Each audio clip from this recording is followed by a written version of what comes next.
ಸಾಕ್ಷಾತ್ ಪರಬ್ರಹ್ಮ ತಸ್ಮೈ ಶ್ರೀ ಗುರವೇ ನಮಃ. ಹರಿ ಓಂ. ನೀವೊಂದ್ಸಲಿ ಹರಿ ಓಂ ಅನ್ಬೇಕು ಎಲ್ರು. ಹರಿ ಓಂ. ನನಗೆ ಮಾತು ಬರ್ತಾ ಇಲ್ಲ, ಯಾಕಂದ್ರೆ ಈ ಕಾರ್ಯಕ್ರಮಗಳನ್ನ ಇದನ್ನೆಲ್ಲ ನೋಡಿದಾಗ ಎಷ್ಟು ಸಂತೋಷ ಆಗಿದೆ ಅಂದರೆ ಅದನ್ನು ಶಬ್ದಗಳಲ್ಲಿ ವರ್ಣಿಸ್ಲಿಕ್ಕೆ ಸಾಧ್ಯವೇ ಇಲ್ಲ. ಒಂದೇ ಒಂದು ಮಾತು ಮೊದಲನೇದಾಗಿ ಹೇಳಿ ಮುಗಿಸ್ಬಿಡ್ತೀನಿ. ಪೋಷಕರೇ, ನೀವೆಲ್ಲ ಅದೃಷ್ಟವಂತರು. ನಿಮ್ಮ ಮಕ್ಕಳನ್ನು ಇಲ್ಲಿ ಸೇರಿಸಿ ನೀವು ಎಲ್ಲ ಪುಣ್ಯ ಮಾಡಿದ್ದೀರಿ. ಅದರಲ್ಲಿ ಇನ್ನು ಯಾವ ಎರಡನೇ ಯೋಚನೆಯೂ ಇಲ್ಲ. ಚೇತನ ಸ್ಮಾರ್ಟ್ ಕಿಡ್ಸ್ 19ನೇ ವರ್ಷದ ಶಾಲಾ ವಾರ್ಷಿಕೋತ್ಸವವನ್ನು ಆಚರಿಸ್ಕೊಳ್ತಾ ಇದೆ. ಇದಕ್ಕೆ ಹೆಸರನ್ನು ಸಂಸ್ಕೃತ ಪರ್ವ ಅಂತ ಇಟ್ಟಿದೆ. ಅದಕ್ಕೆ ಇನ್ನೊಂದು ಅಕ್ಷರ ಸೇರಿಸ್ತೀನಿ, ಸುಸಂಸ್ಕೃತ ಪರ್ವ. ಇದು ಕೇವಲ ಸಂಸ್ಕೃತ ಅಲ್ಲ, ಇಲ್ಲಿ ಸುಸಂಸ್ಕೃತತೆ ಎಲ್ಲ ಕಡೆಗೆ ಬೆಳಗುತ್ತಾ ಇದೆ. ಈ ಶಾಲೆಯನ್ನು ಸ್ಥಾಪನೆ ಮಾಡಿದವರು ಅದು ಎಷ್ಟು ಒಳ್ಳೆ ಮನಸ್ಸಿನಿಂದ ಸ್ಥಾಪನೆ ಮಾಡಿರಬಹುದು. ಅಂತಹ ಹಿರಿಯ ಚೇತನಕ್ಕೂ ನಾನು ನಮಸ್ಕಾರಗಳನ್ನು ತಿಳಿಸ್ತೀನಿ. ಪ್ರಾಂಶುಪಾಲರಾದಂತಹ ಶ್ರೀಮತಿ ವಿಜಯಲಕ್ಷ್ಮೀರವರೇ, ಶ್ರೀಯುತ ಕೆ ರಮೇಶ್ ರವರೇ ಅಧ್ಯಕ್ಷರೇ, ಈ ಶಾಲೆಯನ್ನು ಮುನ್ನಡೆಸ್ಕೊಂಡು ಬರ್ತಾ ಇರುವಂತಹ ಶ್ರೀಮತಿ ಅರ್ಚನಾ ರಾಜೇಶ್ ರವರೇ, ಸಹನಾ ರಾಜರವರೇ, ಹಾಗೂ ಎಲ್ಲ ಅಧ್ಯಾಪಕರೇ, ಪೋಷಕರೇ, ಈ ಶಿಕ್ಷಕರಿಗೆಲ್ಲರಿಗೂ ನಿಮ್ಮೆಲ್ಲರ ಪರವಾಗಿ ಒಂದು ಚಪ್ಪಾಳೆಯ ಅಭಿನಂದನೆಯನ್ನು ನಾವು ಸಲ್ಲಿಸಲೇಬೇಕು. ಯಾಕೆ ಅಂತೀರಾ? ಆ ಮಕ್ಕಳನ್ನು ಸಹನೆಯಿಂದ ತಿದ್ದೋದಿದೆಯಲ್ಲ, ಅದು ಅತ್ಯಂತ ಸವಾಲಿನ ಕೆಲಸ. ನಾವು ಹೈಸ್ಕೂಲು ಅಧ್ಯಾಪಕರು ಮಕ್ಕಳನ್ನ ಎರಡು ಹೊಡೆದಾದರೂ ಕುತ್ಕೊಳ್ಳೋ ಅಂತ ಹೇಳಿ ಕೂಡಿಸ್ತೀವಿ. ಆದರೆ ಈ ಮಕ್ಕಳನ್ನ ಹಾಗೆಲ್ಲ ಮಾಡಲಿಕ್ಕಾಗಲ್ಲ. ಅಳ್ತಾರೆ, ಅವ್ರನ್ನ ಸುಧಾರಿಸ್ಬೇಕು. ಮೂಗಲ್ಲಿ ಬರ್ತಾ ಇರುತ್ತೆ, ಎಲ್ಲ ಬಾಲ್ಯ ಚಂದ ಆಯಿತಾ. ಆದರೂ ಅವರನ್ನು ಸಂಭಾಳಿಸೋದಿದೆಯಲ್ಲ, ಅತ್ಯಂತ ಸಹನೆಯನ್ನು ಬೇಡುತ್ತೆ. ಇಂತಹ ಸಹನೆ ಇರೋದರಿಂದಲೇ ಶ್ರೀಮತಿ ಅರ್ಚನಾ ರಾಜೇಶ್ ಮತ್ತು ತಂಡ ಈ ಶಾಲೆಯನ್ನು ಇಲ್ಲಿವರೆಗೆ ಕರ್ಕೊಂಡು ಬಂದಿದೆ. ಅದಕ್ಕೆ ನಾವೆಲ್ಲರೂ ಕೂಡ ಅವರಿಗೆ ಅಭಿನಂದನೆಯನ್ನು ಸಲ್ಲಿಸಲೇಬೇಕು. ನನಗೆ ಈ ಕಾರ್ಯಕ್ರಮ ಎಲ್ಲ ನೋಡಿದ ಮೇಲೆ ಅನ್ನಲ್ಲ, ಮೊದಲೇ ಹೇಳಿದ್ನಲ್ಲ, ನೀವು ಅತ್ಯಂತ ಸೇಫ್ ಹ್ಯಾಂಡಲ್ಲಿ ಮಕ್ಕಳಿಗೆ ಉತ್ಕೃಷ್ಟವಾದಂತಹ ಸಂಸ್ಕಾರವನ್ನು ಕೊಡುವಂತಹ ಜಾಗದಲ್ಲಿ ನಿಮ್ಮ ಮಕ್ಕಳನ್ನ ಬಿಟ್ಟಿದ್ದೀರಿ. ಹಾಗಾಗಿ ನೀವು ಯಾರು ಚಿಂತೆ ಪಡೋದು ಬೇಕಾಗಿಲ್ಲ. ಎಲ್ಲರೂ ಆಸೆ ಪಡೋದು ಏನು ಅಂದರೆ, ನಮ್ಮ ಮಕ್ಕಳು ಟೆಸ್ಟ್ ಬಸ್ ಇಂಗ್ಲೀಷಲ್ಲಿ ಮಾತಾಡಬೇಕು. ಇಂಗ್ಲೀಷು ಮುಂದೆ ಏನಾಗ್ತಾರೋ ಗೊತ್ತಿಲ್ಲ. ಕರೆಕ್ಟಾಗಿ 1 ವರ್ಷ ಕೊಟ್ಬಿಡ್ರಿ, ಯಾಂಥವ್ರಿಗೆ ಬೇಕಾದ್ರೆ ಎಷ್ಟು ಬೇಕಾದ್ರೂ ಇಂಗ್ಲೀಷ್ ಕಲಿಸ್ಬಿಡ್ಬೋದು. ಆದರೆ ಆ ಭಾಷೆಯ ಹಿಂದೆ ಒಂದು ಸಂಸ್ಕಾರ, ಒಂದು ಭಾವ ಇರುತ್ತಲ್ಲ, ಅದನ್ನು ಕಲಿಸೋದಾದ್ರೆ ಇಲ್ಲಿಂದನೇ ಕಲಿಸ್ಬೇಕು. ನಮ್ಮಲ್ಲಿ ಯಾಕೆ ಒಬ್ಬರ ಮಧ್ಯದಲ್ಲಿ ಒಬ್ಬರ ಸಂಬಂಧ ಕಳೆದು ಹೋಗ್ತಾ ಇದೆ ಅಂದರೆ, ಈ ಭಾಷೆಯಿಂದನೇ. ಸಂಬಂಧ ಚೆನ್ನಾಗಿದ್ದರೆ ಅದು ಭಾಷೆಯಿಂದನೇ. ಭಾಷೆ ಸಂಸ್ಕೃತಿಯನ್ನು ಕೊಡುತ್ತೆ, ಸಂಸ್ಕಾರವನ್ನು ಕೊಡುತ್ತೆ, ಅದರಲ್ಲಿ ಸಂಶಯವೇ ಇಲ್ಲ. ನನಗೆ ಚೆನ್ನಾಗಿ ಪರಿಚಯ ಇರುವಂಥ ಅನೇಕ ಜನ ಪೋಷಕರು ನೀವಿಲ್ಲಿದ್ದೀರಿ. ನಿಮಗೆ ಮುಂದೆ ಮಕ್ಕಳು ಯಾವುದೋ ಇಂಗ್ಲೀಷ್ ಮೀಡಿಯಮ್ಮು ಫಸ್ಟ್ ಸ್ಟ್ಯಾಂಡರ್ಡ್ ಸೇರಿಸ್ಬೇಕು ಇತ್ಯಾದಿ ಭಯ ಅಂತಿದ್ರೆ ಯೋಚನೆನೇ ಮಾಡಬೇಡಿ, ನನ್ನ ಕೈಗೆ ತಂದುಕೊಡಿ. ನಾನು ನಿಮಗೆ ಒಳ್ಳೆ ಅವಕಾಶ ಮಾಡಿಕೊಡ್ತೀನಿ, ಅದರಲ್ಲಿ ಸಂಶಯ ಇಲ್ಲ. ಫಸ್ಟ್ ಸ್ಟ್ಯಾಂಡರ್ಡ್ಗೆ ನಿಮಗೆ ಎಲ್ಲೂ ತೊಂದರೆ ಆಗತ್ತೆ ಅಂತ ನೀವು ಅಂದ್ಕೊಳ್ಳೋದೇ ಬೇಡ.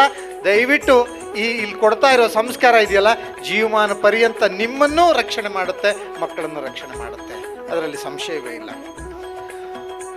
ಒಂದೆರಡು ಇಲ್ಲಿ ನನ್ನ ಗುರಿ ಪೋಷಕರೇನೆ. ನಿಮ್ಗೆ 1, 2, 3, 4 ಕಿವಿ ಮಾತುಗಳನ್ನು ಹೇಳ್ತೀನಿ. ಜಾಸ್ತಿ ರಸಭಂಗವನ್ನು ಮಾಡಲಿಕ್ಕೆ ಹೋಗೋದಿಲ್ಲ. ಎಲ್ಲ ಪೋಷಕರು, ಪೇರೆಂಟ್ಸ್ ಹೇಗಿರಬೇಕು, ಏನು ಮಾಡಬೇಕು ಹೇಳೋದನ್ನು ನಾವಿವತ್ತು ಅರ್ಥ ಮಾಡ್ಕೋಬೇಕಾಗಿದೆ. ನಾವು ಮಕ್ಕಳಿಗೆ ಆಸ್ತಿ ಮಾಡ್ತೀವಿ.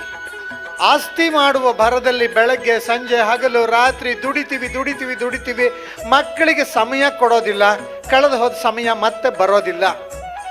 ಹಾಗಾಗಿ ಬಹಳ ಯೋಚನೆ ಮಾಡಿ ನಿಮ್ಮ ಮಕ್ಕಳಿಗೆ ಈಗ ಸಮಯ ಕೊಡಿ. ಮಕ್ಕಳ ಜೊತೆ ಕಾಲ ಕಳೀರಿ. ನೀವು ಮಕ್ಕಳಾಗ್ತೀರಿ, ನಿಮ್ಮ ಆಯಸ್ಸು ಜಾಸ್ತಿ ಆಗುತ್ತೆ, ಅದರಲ್ಲಿ ಸಂಶಯನೇ ಇಲ್ಲ. ನಮಗೆ ಅರ್ಚನಾ ಮೇಡಮ್ ನೋಡಿದ್ರೆ ಮತ್ತು ಸಿಬ್ಬಂದಿಗಳನ್ನ, ಅಧ್ಯಾಪಕರನ್ನೆಲ್ಲ ನೋಡಿದ್ರೆ ಅವ್ರಿಗೆ ಯಾವತ್ತೂ ವಯಸ್ಸೇ ಆಗೋದಿಲ್ಲ. ಯಾಕಂದರೆ ಅವರೆಲ್ಲ ಮಕ್ಕಳ ಜೊತೆಗೇ ಇರ್ತಾರೆ. ಆ ಮನಸ್ಥಿತಿ ಇರುತ್ತೆ. ದೇಹಕ್ಕೆ ಆಗ್ಬೋದು, ಆದರೆ ಮನಸ್ಸಿಗೆ ವಯಸ್ಸು ಆಗೋದಿಲ್ಲ. ನಿಮಗೂ ಹೇಳೋದಿಷ್ಟೇನೆ, ನೀವು ನಿಮ್ಮ ಮಕ್ಕಳ ಜೊತೆಗೆ ಎಷ್ಟು ಸಾಧ್ಯ ಅಷ್ಟು ಸಮಯವನ್ನು ಕೊಡಲೇಬೇಕು. ದುಡಿಮೆ ಇದ್ದಿದ್ದೇನೆ. ಎಷ್ಟು ದುಡಿತೀವಿ ಹೇಳೋದು ಮುಖ್ಯ ಆಗೋದಿಲ್ಲ, ಎಷ್ಟು ಉಳಿಸ್ತೀವಿ ಹೇಳೋದು ಮುಖ್ಯ ಆಗುತ್ತೆ. ಹಾಗಾಗಿ ನಿಮಗೆ ಒಂದು ಸೇವಿಂಗ್ ಸ್ಕೀಮ್ ಕೊಟ್ಬಿಡ್ತೀನಿ, ಕೇಳಿಸ್ಕೊಳ್ಳಿ. ನಿಮಗೆ ಏನೋ ಎಲ್ಲ ಟ್ರಾನ್ಸಾಕ್ಷನ್ ಮಾಡ್ತಾ ಈಗೆಲ್ಲ ಬಂದ್ಬಿಟ್ಟಿದೆ QR ಕೋಡು ಇತ್ಯಾದಿ. ಆದರೂ ಕೂಡ ಟ್ರಾನ್ಸಾಕ್ಷನ್ ಮಾಡಬೇಕಾದ್ರೆ ಯಾವುದೋ ಒಂದು ನೋಟು, ಅದು 50, 10, 20, 100 ರೂಪಾಯಿ ಯಾವುದೋ ಒಂದು ನೋಟ್ ನಿಮಗೆ ಬಂತು ಅಂದರೆ ಆ ನೋಟ್ ಮತ್ತೆ ವಾಪಸ್ ಕೊಡೋದಿಲ್ಲ. ಅದಷ್ಟು ನನ್ನ ಮಗುವಿನ ಹೆಸರಿಗಾಗಿ ತೆಗೆದಿಡ್ತೀನಿ ಅಂತ ಹೇಳಿ 3 ತಿಂಗಳು 6 ತಿಂಗಳಿಗೆ ಅದಷ್ಟು ತಗೊಂಡೋಗಿ ಮಗು ಹೆಸರಲ್ಲಿಡಿ. ಈಗ ಮಗು 4-5 ವರ್ಷದಲ್ಲಿದೆ ಅಲ್ಲ, 20 ವರ್ಷಕ್ಕೆ ಬರೋ ಹೊತ್ತಿಗೆ ಆ ದುಡ್ಡು ಆ ಮಗುವಿನ ರಕ್ಷಣೆಗಾಗತ್ತೆ. ಅದು ಇಷ್ಟಿಷ್ಟು ಸೇರಿಕೊಂಡು ಇಷ್ಟ ಆಗಿರುತ್ತೆ. ಬೇಕಾದರೆ ಪ್ರಯೋಗ ಮಾಡಿ ನೋಡಿ. ಇದು ನಮ್ಮ ಅನುಭವದಲ್ಲಿ ಹೇಳ್ತಾ ಇರೋದು. ಏನು ಮಾಡ್ಬೇಕು ಹೇಳಿ? ನಿಮ್ಮ ಕೈಗೆ 20 ರೂಪಾಯಿ ನೋಟ್ ಬರುತ್ತೆ ಅಂತ ಅಂದ್ಕೊಳ್ಳಿ, 50 ರೂಪಾಯಿ ನೋಟ್ ಬರುತ್ತೆ, ಎಷ್ಟಾದ್ರು ಬರಲಿ, ಆ ನೋಟ್ ವಾಪಸ್ ಕೊಡಬಾರ್ದು, ಆ ಮಗುವಿನ ಹೆಸರಲ್ಲಿ ತೆಗೆದಿಡ್ಬೇಕು. ಇಡ್ತಾ ಬನ್ನಿ, ಇಷ್ಟು ಮಾಡಿ ನೋಡಿ ಎಷ್ಟು ಉಳಿತಾಯ ಆಗುತ್ತೆ ಅಂತ. ಹಾಗಾಗಿ ನಿಮ್ಮ ಅನೇಕ ಖರ್ಚು ವೆಚ್ಚಗಳಿಗೆ ಮಗುವಿನ ಭವಿಷ್ಯಕ್ಕೆ ಅದೊಂದು ಭವಿಷ್ಯ ನಿಧಿ ಆಗುತ್ತೆ. ಆ ರೀತಿ ಒಂದು ಹ್ಯಾಬಿಟನ್ನು ರೂಢಿಸ್ಕೊಳ್ಳಿ ಅಂತ ಹೇಳಲಿಕ್ಕೆ ಇಷ್ಟಪಡ್ತೀನಿ. ಸಂಸ್ಕಾರ ಕೊಡೋಣ ಮಕ್ಕಳಿಗೆ. ದುಡ್ಡಲ್ಲ, ಆಸ್ತಿಯಲ್ಲ, ಮನೆಯಲ್ಲ, ಉತ್ತಮವಾದ ಸಂಸ್ಕಾರ ಕೊಡೋಣ. ಸಂಸ್ಕಾರ ಕೊಟ್ಟರೆ ಪೋಷಕರಾಗಿ ನಿಮ್ಮ ಕರ್ತವ್ಯವನ್ನು ಅತ್ಯಂತ ಯಶಸ್ವಿಯಾಗಿ ಮಾಡಿದ್ರಿ ಅಂತ ಆಗತ್ತೆ. ನಾವು ಉಪದೇಶ ಮಾಡ್ಲಿಕ್ಕೆ ಹೋದ್ರೆ ಮಕ್ಕಳು ಯಾರು ನಮ್ಮನ್ನು ಕೇಳೋದಿಲ್ಲ. ನೀವು ಏನು ಮಾಡಬೇಕು ಅಂತಂದರೆ, ಬೆಳಗ್ಗೆ ಮನೆಯಿಂದ ಹೊರಡಬೇಕಾದ್ರೆ ನಮ್ಮ ಮನೇಲಿ ಯಾರು ಹಿರಿಯದಿದ್ದಾರೆ ಅವ್ರ ಕಾಲು ಮುಟ್ಟಿ ನಮಸ್ಕಾರ ಮಾಡಿ. ಮಗುಗೆ ನೀವು ಮಾಡು ಅಂತ ಹೇಳೋದು ಬೇಡ. ನೆಕ್ಸ್ಟ್ ಡೇ ಶಾಲೆಗೆ ಹೋಗ್ಬೇಕಾದ್ರೆ ಮಗು ನಿಮಗೋ ಅಜ್ಜಿಗೋ ಅಜ್ಜನಿಗೋ ನಮಸ್ಕಾರ ಮಾಡಿ ಹೋಗುತ್ತೆ. ನಮ್ಮಲ್ಲಿ ಎಷ್ಟು ಜನ ನಾವು ಈ ಕೆಲಸ ಮಾಡ್ತೀವಿ ಹೇಳಿ ನೋಡೋಣ? ತುಂಬ ಕಡಿಮೆ ಇದ್ದೇವೆ. ಇವತ್ತಿನಿಂದ ಇಲ್ಲಿ ಬಂದ ಪೋಷಕರು ಇದನ್ನು ನೆರವೇರಿಸಿ ಅಂತ ನನ್ನ ಕಳಕಳಿಯ ವಿನಂತಿ. ಆಯಿತು, ಮನೆಯಲ್ಲಿ ಯಾರು ಹಿರಿಯರಿಲ್ಲ ಅಂದರೆ ಹಿರಿಯರ ಫೋಟೋ ಅಂತೂ ಇರುತ್ತೆ, ನಮಸ್ಕಾರ ಮಾಡಿ. ಆ ಮಗು ಅದನ್ನು ನೋಡುತ್ತೆ, ನೋಡಿ ಓಹೋ ನಾನು ಹೀಗೆ ಮಾಡಬೇಕು, ನನ್ನ ಅಪ್ಪ ಅಮ್ಮಂಗೆ ಹಿರಿಯರಿಗೆ ನಮಸ್ಕಾರ ಮಾಡಬೇಕು, ದೇವರಿಗೆ ಕೈ ಮುಗಿದೇ ಮನೆಯಿಂದ ಹೊರಗೆ ಹೋಗಬೇಕು ಹೇಳೋ ಈ ಒಳ್ಳೆ ಗುಣವನ್ನು ಬೆಳೆಸ್ಕೊಳ್ಳುತ್ತೆ, ಒಳ್ಳೆಯದಾಗತ್ತೆ. ಯಾವತ್ತೂ ಕೂಡ ಶಿಕ್ಷಕರ ಕುರಿತಾಗಿ ಮನೆಯಲ್ಲಿ ಒಂದೇ ಒಂದು ಕೆಟ್ಟ ಮಾತನ್ನು ಹೇಳಬೇಡಿ, ಯಾವುದೇ ಕಾರಣಕ್ಕೂ ಹೇಳಬೇಡಿ. ಯಾಕಂದರೆ ಒಂದೊಂದು ದಿವಸ ಒಂದು ಮಗುವಿಗೆ ಒಂದು ಏಟು ಹೊಡಿಬೋದು, ಆದರೆ ಯಾವ ಶಿಕ್ಷಕರು ಕೆಟ್ಟವರು ಇರೋದಿಲ್ಲ. ಮಕ್ಕಳ ಉದ್ಧಾರ ಮಾಡಬೇಕು ಹೇಳೋ ಉದ್ದೇಶದಿಂದನೇ ಮಗುವನ್ನು ಏಟು ಕೊಟ್ಟಿರ್ತಾರೆ. ಶಿಕ್ಷಕರು ಶಿಕ್ಷೆ ಕೊಟ್ಟು ಪಾಠ ಕಲಿಸ್ಲಿಲ್ಲ ಅಂದರೆ ಮುಂದೊಂದು ದಿವಸ ಪೊಲೀಸ್ ಸ್ಟೇಷನಲ್ಲಿ ಪೊಲೀಸರು ಕೊಡ್ತಾರೆ, ಅಷ್ಟೇ ಆಗುತ್ತೆ, ಇನ್ನೇನು ಆಗೋದಿಲ್ಲ. ನಮ್ಮ ಸರ್ಕಾರ ಏನಾದ್ರು ನಿಯಮ ಮಾಡ್ಕೊಂಡಿರಲಿ, ತಪ್ಪು ಮಾಡಿದಾಗ ಶಿಕ್ಷೆ ಕೊಟ್ಟಾದರೂ ಪಾಠವನ್ನು ಹೇಳಿಕೊಡ್ಲೇಬೇಕಾಗತ್ತೆ. ಇದು ಇಲ್ಲದೆ ಹೋದ್ದೇ ಈ ಸಮಾಜದಲ್ಲಿ ಇವತ್ತು ದುರಂತಕ್ಕೆ ಕಾರಣ ಆಗ್ತಾ ಇದೆ. ನಾವು ನಮ್ಮ ಮಕ್ಕಳಿಗೆ ಸುಖವನ್ನು ಕೊಡಬೇಕು, ಸುಖದಲ್ಲಿ ಇಡಬೇಕು ಹೇಳೋ ಉದ್ದೇಶದಿಂದ ಮಕ್ಕಳನ್ನು ನಾವು ಅಬಲರನ್ನಾಗಿ ಮಾಡ್ತಾ ಇದ್ದೇವೆ, ಸಬಲರನ್ನಾಗಿ ಮಾಡ್ತಾ ಇಲ್ಲ. ಅಯ್ಯೋ ನನ್ನ ಮಗು ಕಷ್ಟ ಆಗುತ್ತೆ, ಬೇಡ ಬೇಡ. ನಾವೆಲ್ಲ ನೆನಪು ಮಾಡ್ಕೊಳ್ಳಿ, 4, 5, 6, 8 ಕಿಲೋಮೀಟರ್ ನಡ್ಕೊಂಡು ಹೋಗ್ತಾ ಇದ್ವಿ. ಇವತ್ತು ಒಂದೇ 1 ಕಿಲೋಮೀಟರ್ ಇದ್ದರೂ ಕೂಡ ನಮ್ಮ ಮಗುನ ಆಟೋನೋ ವ್ಯಾನೋ ಮಾಡಿ ಕಳಿಸ್ತೀವಿ ಹೊರತು ನಡ್ಕೊಂಡು ಹೋಗೋದಿಲ್ಲ. ದೇಹಕ್ಕೆ ಗಟ್ಟಿ ಆಗಬೇಕು, ಫಿಟ್ ಇಂಡಿಯಾ ಆಗಬೇಕು, ಇಲ್ಲದೆ ಹೋದರೆ ಕ್ವಿಟ್ ಇಂಡಿಯಾ ಆಗ್ಬಿಡ್ತೀವಿ ನಾವು. ಹಾಗಾಗಿ ದೈಹಿಕ ವ್ಯಾಯಾಮಕ್ಕೆ ಬೇಕಾಗುವಂತಹ ಆಟಗಳನ್ನು ಆಡಿಸ್ಬೇಕು, ವಾಕ್ ಮಾಡಬೇಕು, ನಡಿಬೇಕು, ಕಷ್ಟ ಏನು ಅಂತ ತೋರಿಸ್ಬೇಕು ಮಗುವಿಗೆ. ನಾವು ಕಷ್ಟ ನನಗೆ ಭಾಳ ಈಗ ಒಂದು ಘಟನೆ ನನಗೆ ತುಂಬ ಕಾಡುತ್ತೆ. 2 ವರ್ಷದ ಹಿಂದೆ ನನಗೆ ಅತ್ಯಂತ ಬೇಕಾದ ಒಬ್ಬರು ಡಾಕ್ಟ್ರು ಎಲ್ಲಿ ಸೇರಿಸ್ಬೇಕು ಅಂತ ಕೇಳಿದ್ರು. ನಮ್ಮಲ್ಲಿ ಸೇರ್ತಾರಪ್ಪ ಅಂದೆ, ನಿಮ್ಮಲ್ಲಿ ಜಾಸ್ತಿ ಸ್ಟ್ರೆಂತು ಬೇಡ ಅಂದರು. ಆಯ್ತಪ್ಪ ನಿಂಗೆ ಇಷ್ಟ ಬಂದಲ್ಲಿ ಸೇರಿ NPS ಸ್ಕೂಲಿಗೆ ಸೇರಿಸಿದ್ರು. ಅಲ್ಲಿ ಹೇಗೆ ಅಂದರೆ ಒಬ್ಬೊಬ್ಬರಿಗೆ ಒಂದೊಂದು ಬೆಂಚು, ಒಂದೊಂದು ಟೇಬಲ್ಲು, ಇಂಟ್ರ್ ಆಗ್ತಾ ಇದ್ದಂಗೆ ರೆಡ್ ಕಾರ್ಪೆಟು, ಆಹಾ ಕೋಟು ಕಾಸ್ಟ್ಲಿಯಷ್ಟು. 2 ವರ್ಷದಲ್ಲಿ ಸುಸ್ತಾಗಿ ನನ್ನ ಹತ್ರ ಬಂದು ಕೇಳಿದ್ರು, ನೀನು ಅವತ್ತು ಹೇಳಿದ್ದು ನಾನು ತಪ್ಪು ಮಾಡಿಬಿಟ್ಟೆ ಕಣೋ. ಯಾಕೆಂದ್ರೆ ನನ್ನ ಮಗು ಅವ್ರ ಕ್ಲಾಸ್ಮೇಟ್ನ ಬರ್ಡೇ ಅಂದರೆ ನನಗೆ 10,000 ರೂಪಾಯಿ ಬೇಕು ಅಂತ ಕೇಳುತ್ತೆ. ನನಗೆ ಇದೇ ಡ್ರೆಸ್ ಆಗಬೇಕು, ಇಲ್ಲೇ ನನಗೆ ಕೊಡಿಸ್ಬೇಕು, ಅದೇ ಬೇಕು ಇದೇ ಬೇಕು ಅಂತ ಹಠ ಮಾಡುತ್ತೆ. ಹಿಂಗಾದರೆ ನನ್ನ ಹತ್ರ ಏನೋ ದುಡ್ಡಿದೆ, ಮುಂದೆ ಆ ಮಗು ಇದನ್ನೇ ರೂಢಿಸ್ಕೊಂಡು ಹೋದರೆ ಏನಾಗ್ಬೋದು ನನ್ನ ಮಗು ಪರಿಸ್ಥಿತಿ ಅಂತ ನನಗೆ ಈಗ ಯೋಚನೆ ಆಗ್ತಾ ಇದೆ ಅಂತ ಹೇಳ್ತು. ಬೇಕಾ? ಗುಂಪಿನಲ್ಲಿ ಬೆಳಿಬೇಕು, ಆಗಲೇ ಸಂಬಂಧಗಳ ಅರ್ಥ ಆಗತ್ತೆ. ಹಾಗಾಗಿ ನಾವು ಹೈಟೆಕ್ ಸ್ಕೂಲ್ಗಳನ್ನು ಅರಸಿಕೊಂಡು ಹೋಗೋ ಬದಲು ಗುಂಪಿನಲ್ಲಿ ಕಲಿಯೋ ಹಾಗೆ ಕಲಿಕೆ ಚೆನ್ನಾಗಾಗಬೇಕು, ಅದನ್ನು ಗಮನದಲ್ಲಿ ಇಟ್ಕೊಳ್ಳಿ ಅಂತ ಪೋಷಕರಿಗೆ ನಾನು ಹೇಳಲಿಕ್ಕೆ ಇಷ್ಟಪಡ್ತೇನೆ. ಇದರ ಜೊತೆಗೆ ಈ ಕ್ಷಮತೆ, ದೈಹಿಕ ಕ್ಷಮತೆ ಇದೆಲ್ಲ ಬರಬೇಕು ಅಂದರೆ ಆಹಾರದ ಬಗ್ಗೆ ನೀವು ಗಮನ ಹರಿಸಲೇಬೇಕು. ಇವತ್ತು ಮಕ್ಕಳು ಚಾಕ್ಲೇಟ್ ಕೇಳ್ತಾರೆ. ಚಾಕ್ಲೇಟ್ ತಿನ್ನೋದ್ರಿಂದ ಏನಾಗ್ತಾ ಇದೆ ಅಂದರೆ, ಈ ದೇಹಕ್ಕೆ 20 ವರ್ಷ ಆಗಿರೋ ಹೊತ್ತಿಗೆ 35 ವರ್ಷ ಆಗಿ ಹೋಗಿರುತ್ತೆ. ಚಾಕ್ಲೇಟ್ನಲ್ಲಿರುವಂತಹ ಹಾನಿಕಾರಕವಾದ ಕೆಮಿಕಲ್ ನಮ್ಮ ಇಡೀ ದೇಹದ ಹಾರ್ಮೋನ್ಸ್ಗಳ ಮೇಲೆ ಕೆಲಸ ಮಾಡ್ತಾ ಇದೆ, ಕೆಟ್ಟ ಕೆಲಸ ಮಾಡ್ತಾ ಇದೆ. ದಯವಿಟ್ಟು ಪೇಪರ್ಮೆಂಟ್ ಕೊಡಿ, ಅದರಲ್ಲಿ ಏನು ಸಕ್ಕರೆ ನೀರು ಇರುತ್ತೆ ಅಷ್ಟೇ.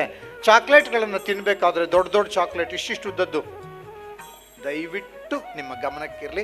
ಮಗುವಿಗೆ ಹಣ್ಣು ಕೊಡಿ, ಡ್ರೈ ಫ್ರೂಟ್ಸ್ ಕೊಡಿ. ಬೇಕಾದರೆ ಈ ಆಹಾರ ಪದ್ಧತಿಯನ್ನು ಉತ್ತಮ ಮಾಡಿಕೊಂಡು ಮಗುವಿಗೆ ಆರೋಗ್ಯ ಕೊಡಿ. ದಯವಿಟ್ಟು ಅನಾರೋಗ್ಯವನ್ನು ನಾವೇ ನಮ್ಮ ಕೈಯಾರೆ ಕೊಡೋದು ಬೇಡ ಅಂತ ನನಗನ್ಸುತ್ತೆ. ಇದರ ಜೊತೆಯಲ್ಲಿ ಸ್ವಲ್ಪ ಧ್ಯಾನ ಮಾಡೋದನ್ನು ಕಲಿಸ್ಕೊಡ್ಬೇಕು. ಈಗ ಧ್ಯಾನ ಮಾಡಲಿಕ್ಕೆ ಆಗೋದಿಲ್ಲ ಅಂತ ಅನ್ಕೊಂಡು ನೀವು ಈಗ ಮುಂದೆ first standard, second standard, third ಬರ್ತಾ ನೋಡಿ, ಮಕ್ಕಳೆಲ್ಲ ದೇವರೇನೆ, ಅದರಲ್ಲಿ ಸಂಶಯ ಏನಿಲ್ಲ, ದೇವರ ಪ್ರತಿರೂಪ. ಆಯ್ತಾ? ಅಂಥ ಮಕ್ಕಳು ಬರ್ತಾ ಕೆಟ್ಟ ಗುಣಗಳನ್ನು ರೂಢಿಸ್ಕೋತಾರೆ ಹೇಗೆ? ಸಮಾಜ ನೋಡಿ ಕಲಿಯುತ್ತೆ, ಮಕ್ಕಳು ನೋಡಿ ಕಲಿತಾರೆ. ಹಾಗಾಗಿ ನಾವು ಅವರಿಗೆ ಉತ್ತಮವಾದಂಥ ಸಂಸ್ಕಾರವನ್ನೇ ಕೊಡಬೇಕು. ಆಹಾರವೂ ಕೂಡ ನಮ್ಮ ಮನಸ್ಥಿತಿಯ ಮೇಲೆ ಪರಿಣಾಮ ಬೀರುತ್ತೆ. 10 ನಿಮಿಷ ದೇವ್ರ ಮನೆಯಲ್ಲಿ ಕೂಡಿಸಿ ಸಾಕು, ದೇವ್ರ ಫೋಟೋದ ಎದುರುಗಡೆ ಕೂಡಿಸಿ ಕಣ್ಣು ಮುಚ್ಕೊಂಡು ಕೂಡಿಸು, ಅದೇ ಧ್ಯಾನ, ಇನ್ನೇನಿಲ್ಲ. ನೆಕ್ಸ್ಟ್ ಬರ್ತಾ ಯೋಗ ಇತ್ಯಾದಿಗಳಿಗೆ ಕಳಿಸಿ. ಪ್ರಾಣಾಯಾಮ, ಧ್ಯಾನ, ಯೋಗ, ಜಪ, ಸಂಜೆ ಹೊತ್ತು ಭಜನೆ ಎಲ್ಲ ಮಾಡ್ತಿದ್ವಿ. ಈಗ ಕೈಗೆ ಮೊಬೈಲ್ ಬಂದ್ಬಿಡುತ್ತೆ, ನಾವು ತೀಡ್ತಾ ಇರ್ತೀವಿ. ಅವರು ನಮ್ಮಿಂದ ಕೈಗೆ ನಾವು ಇಟ್ವಿ ಅಂದ ತಕ್ಷಣ ಅವರು ತಗೋತಾರೆ, ಇಲ್ಲ ಹಠ ಮಾಡ್ತಾರೆ. ನಾವು ಅವ್ರನ್ನ ಸುಮ್ಮನೆ ಇರಿಸೋದಕ್ಕೆ ಮೊಬೈಲ್ ಕೊಟ್ಬಿಡ್ತೀವಿ. ನಾವು ಮನೆಯಲ್ಲಿ 1 ಗಂಟೆ ಪುಸ್ತಕ ಹಿಡ್ಕೊಂಡ್ರೆ ಮಕ್ಕಳು ಪುಸ್ತಕ ಹಿಡ್ಕೋತಾರೆ. ಇದರಲ್ಲಿ ಯಾವ ಸಂಶಯನೂ ಇಲ್ಲ. ನಾವು ರೈಲಲ್ಲಿ ಹೋಗ್ತಾ ಇರ್ತೀವಿ, ಬಸ್ಸಲ್ಲಿ ಹೋಗ್ತಾ ಇರ್ತೀವಿ, ನಮಗೆ ಬೇರೆ ಇನ್ನೇನು ಕೆಲಸ ಇರೋದಿಲ್ಲ, ಮೊಬೈಲ್ ನೋಡೋದೇ ನಮ್ಮ ಕೆಲಸ. ದಯವಿಟ್ಟು ಇಲ್ಲೆಲ್ಲ ಒಂಚೂರು ಬದಲಾವಣೆ ಮಾಡ್ಕೊಳ್ಳೋಣ. ಕೈಯಲ್ಲಿ ಮೊಬೈಲ್ ಬದಲು ಚಿಕ್ಕ ಪುಸ್ತಕ, ಧ್ಯಾನ, ಸ್ತೋತ್ರಗಳು ಹಿಡ್ಕೊಳ್ಳೋಣ. ಆಗ ಮಕ್ಕಳು ಅದನ್ನು ನೋಡಿ ಕಲಿತಾರೆ. ನಾವು ಉಪದೇಶ ಮಾಡಿದ್ರೆ ಕಲಿಯೋದಿಲ್ಲ, ಯಾವುದೇ ಕಾರಣಕ್ಕೂ ಕಲಿಯೋದಿಲ್ಲ. ಮೊಬೈಲ್ ಬಳಸಬೇಡಿ ಅಂತ ಹೇಳಲಿಕ್ಕೆ ಆಗೋದಿಲ್ಲ, ಯಾಕಂದರೆ ಇವತ್ತು ಮೊಬೈಲೇ ಸರ್ವಸ್ವಾಗಿದೆ. ಆದರೆ ಅದನ್ನು ಬಹಳ ಜಾಗರೂಕತೆಯಿಂದ ಎಷ್ಟು ಬೇಕೋ ಅಷ್ಟು ಬಳಸುವ ಹಾಗೆ ಮಾಡ್ಕೋಬೇಕಾದ, ಮನಸ್ಸಿನ ಹಿಡಿತವನ್ನು ತಂದ್ಕೋಬೇಕಾದ ಅನಿವಾರ್ಯತೆ ಇದೆ. ಇನ್ನು ಭಗವದ್ಗೀತೆ, ಶ್ಲೋಕ ಇತ್ಯಾದಿಗಳನ್ನು ಈ ಶಾಲೆಯಲ್ಲಿ ಹೇಳ್ಕೊಡ್ತಾ ಇದ್ದಾರೆ. ಇದು ಮಕ್ಕಳ ಅದೃಷ್ಟ ಫಲ ಎರಡು ಹೇಳಬೇಕು ಅಂದರೆ, ಮಕ್ಕಳು ಚೆನ್ನಾಗಿ ಭಗವದ್ಗೀತೆ ಇತ್ಯಾದಿ ಶ್ಲೋಕ ಎಲ್ಲವನ್ನು ಹೇಳಲಿಕ್ಕೆ ಶುರು ಮಾಡಿದ್ರು ಅಂದರೆ ಅವರ ಭಾಷಾ ಶುದ್ಧತೆ ಬರುತ್ತೆ.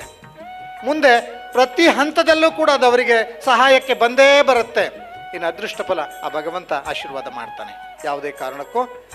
ಯಾವುದೇ ಕಾರಣಕ್ಕೂ ತೊಂದರೆ ಆಗೋದಿಲ್ಲ. ಆ ಮಗು ಐನ್ಸ್ಟೀನ್ ಅಂತ ಮಹಾತ್ಮರುಗಳಿಗೆ ಭಗವದ್ಗೀತೆ ಸ್ಫೂರ್ತಿ ಕೊಟ್ಟಿದೆ ಅಂತ ಆದರೆ ನಮಗೆ ಯಾಕೆ ಸಾಧ್ಯ ಇಲ್ಲ? ನಾವು ಅದನ್ನು ರೂಢಿಸ್ಕೋಬೇಕಾಗಿದೆ. ಇದೇ ಮಕ್ಕಳು 2049 ಹೊತ್ತಿಗೆ ಜಗದ್ಗುರುವಾದ ಭಾರತವನ್ನು ನೋಡಬೇಕು ಅಂದರೆ ಇಂತಹ ಸಂಸ್ಕಾರ ಮಕ್ಕಳಿಗೆ ಬೇಕೇ ಬೇಕು. ಇದು ಮೋದಿಯವರು ಕಾಣ್ತಾ ಇರುವಂತಹ ಕನಸು. ನಾವು ಅದಕ್ಕೆ ಸಹಕಾರ ಕೊಡಬೇಕಾಗಿದೆ.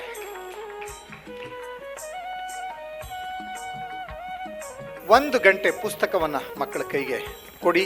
ನಮ್ಮ ಕೈಲಿ ಹಿಡ್ಕೊಂಡು ನಾವು ಅದನ್ನು ಮಾಡಿದ್ರೆ ಬಹಳ ಮಕ್ಕಳಿಗೆ ಸಹಾಯ ಆಗುತ್ತೆ. ಸಂಸ್ಕೃತದ ಕಾರ್ಯಕ್ರಮಗಳು ನೋಡಿದೆ, ನಾಟಕ ನೋಡಿದೆ, ಹಾಡು ನೋಡಿದೆ. ನನಗೆ ಎಲ್ಲಿದ್ದೀನಿ ಅಂತ ನನಗೆ ಮೈಯನ್ನು ಮರೆತುಬಿಟ್ಟಿದ್ದೆ. ಅಂಥ ಈ ಮಕ್ಕಳ ಬಾಯಲ್ಲಿ ಭಾಷೆ ಹೇಳೋದು ಸಂಸ್ಕೃತಿಯನ್ನು ಜೊತೆಗೆ ತಂದುಕೊಡುತ್ತೆ. ನಮಗೆ ಸಂಸ್ಕೃತ ಬರದೇ ಹೋಗ್ಬೋದು, ಇಲ್ಲಿರೋರು ಎಲ್ರಿಗೂ ಅರ್ಥ ಆಯ್ತಲ್ವಾ? ಅಂದರೆ ನಮ್ಮ ರಕ್ತದಲ್ಲಿದೆ ಕಣ್ರಿ. ಭಾರತದ ಆತ್ಮವೇ ಸಂಸ್ಕೃತ ಭಾಷೆ. ಸಂಸ್ಕೃತ ಭಾಷೆಯಲ್ಲೇ ಇಡೀ ಜ್ಞಾನದ ರಾಶಿ ತುಂಬಿಕೊಂಡಿದೆ. ಅದರ ಕೀಲಿ ಕೈ ಓಪನ್ ಮಾಡೋದಕ್ಕೆ ಮಕ್ಕಳಿಗೆ ಈಗ ತಾನೇ ಕೀ ಕೊಟ್ಟಿದ್ದಾರೆ. ಹಾಗೆ ಮಕ್ಕಳು ಅತ್ಯಂತ ಶ್ರೇಷ್ಠರಾಗಿ ಬೆಳೀಲಿ.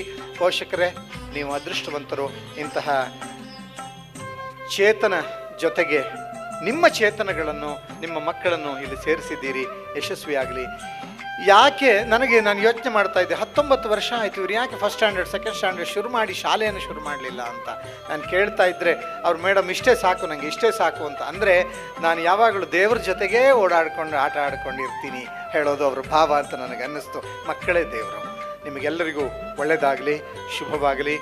ಪೋಷಕರೇ, ಯೋಚನೆ ಮಾಡಬೇಡಿ, ನಿಮ್ಮ ಮಕ್ಕಳು ಸೇಫ್ ಹ್ಯಾಂಡಲ್ಲಿದ್ದಾರೆ. ನನಗೆ ಈ ಸಂಸ್ಕೃತದ ವಾತಾವರಣ ನೋಡಿ ನಾನು ಎಷ್ಟೆಲ್ಲ ಕಾರ್ಯಕ್ರಮಕ್ಕೆ ಹೋಗಿದ್ದೇನೆ, ಇಷ್ಟು ಸಂತೋಷ ಕೊಟ್ಟ ಕಾರ್ಯಕ್ರಮ ನನಗೆ ಬೇರೆ ಒಂದು ಇಲ್ಲವೇ ಇಲ್ಲ. ಅದಕ್ಕಾಗಿ ನಾನು ಎಲ್ಲರಿಗೂ ಕೂಡ ನಮಸ್ಕಾರವನ್ನು ತಿಳಿಸ್ತೀನಿ. ಎಲ್ಲರಿಗೂ ಕೂಡ ನಮಸ್ಕಾರ. ನನ್ನ ಮಾತನ್ನು ಕೇಳಿದ್ದಕ್ಕೆ ಕೊನೆಯ ಪಕ್ಷ ಒಂದು ಅಂಶವನ್ನಾದರೂ ರೂಢಿಸ್ಕೊಂಡ್ರೆ ಇವತ್ತಿನ ನನ್ನ ಮಾತು ಸಾರ್ಥಕವಾಯಿತು ಅಂತ ಹೇಳ್ತಾ ನಿಮಗೆಲ್ಲರಿಗೂ ವಂದಿಸಿ ನನ್ನ ಮಾತನ್ನು ಮುಗಿಸ್ತೇನೆ. ನಮಸ್ಕಾರ, ನಮಸ್ಕಾರ, ನಮಸ್ಕಾರ.